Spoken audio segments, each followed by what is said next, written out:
How to sign up for a HackerRank account. So let's get started. Firstly, launch a web browser on a desktop like Chrome, Firefox, or Edge.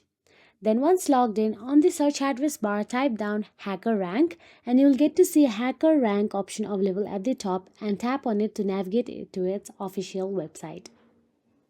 Now on the home page, look at the sign up or sign in button in the top right corner. You can see the sign up option available in the green box.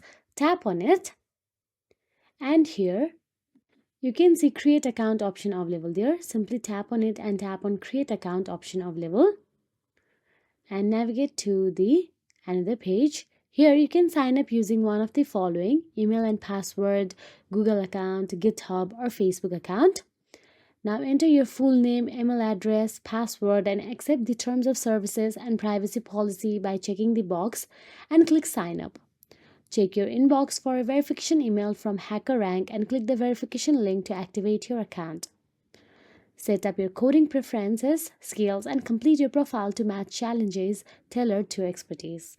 If you found this video helpful, please like, share and subscribe, and thank you so much for watching.